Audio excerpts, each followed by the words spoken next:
Ketua Majelis Kehormatan Mahkamah Konstitusi, atau MKMK Jimli Asidiki mengisyaratkan 9 hakim Mahkamah Konstitusi berpotensi melanggar kode etik atas kasus pembiaran yang dilaporkan oleh pelapor di hari kedua.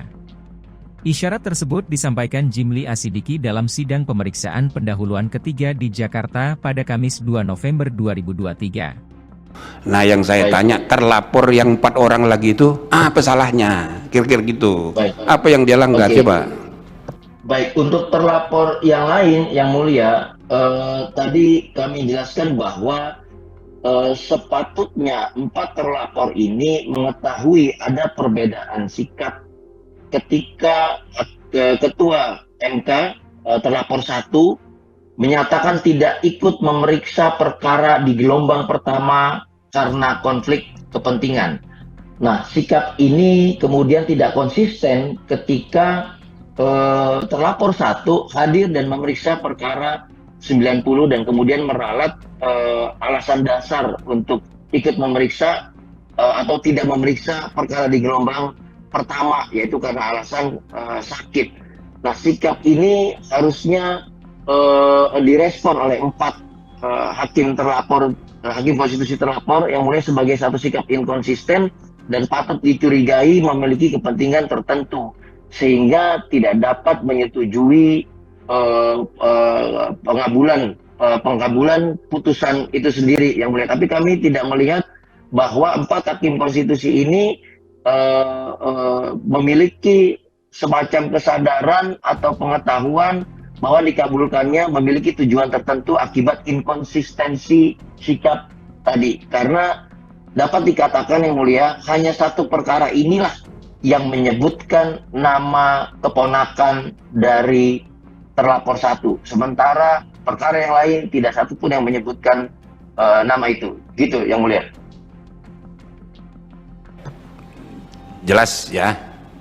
Masih ada tambahan dari yang hadir fisik PBHI? Cukup? Cukup yang mulia, terima kasih. Nanti mohon izin kami juga akan melengkapi dalil dan argumentasi kami dengan keterangan-keterangan ahli yang sedang kami approach, kami minta kesediaannya hingga saat ini yang mulia. Terima kasih. Ya, oke, bagus. Tolong besok ya diminta segera aja, karena ini soal serius. Saya rasa semua mau itu, supaya kami nanti masih sempat baca.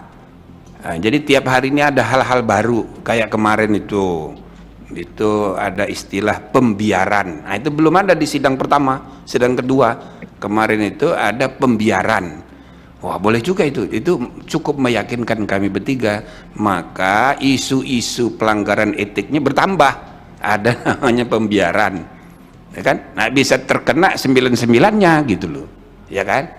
Oke, jadi kami masih membuka diri untuk mendengar ya sebanyak mungkin dari saudara, tapi waktunya terbatas. Besok sudah harus masuk gitu ya. Sebelumnya Ketua MKMK Jimli Asidiki mengatakan dugaan kebohongan itu yakni soal alasan hakim hadir dan tidak hadir dalam sidang tersebut. 1.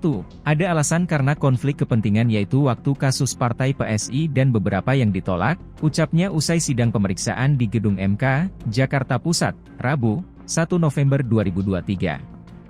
Selanjutnya hadir, kan waktu itu alasannya kenapa tidak hadir ada 2 versi. Ada bilang karena menyadari ada konflik kepentingan, tapi ada alasan yang kedua karena sakit, tambah Jimli. Berbagai versi alasan tersebut membuat sejumlah pihak melaporkan Anwar Usman CS ke MKMK atas dugaan pelanggaran kode etik.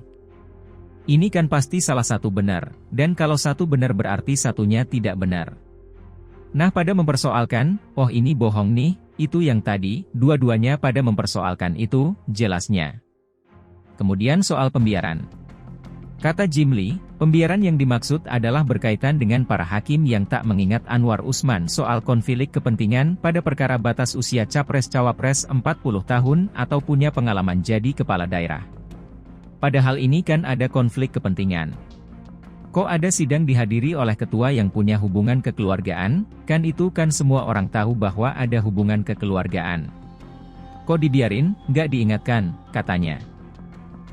Halo, selamat berjumpa dengan saya Anika, pembaca berita podcastnews.id. Saksikan terus konten-konten menarik dari kami. Jangan lupa subscribe, like dan komen. Terima kasih.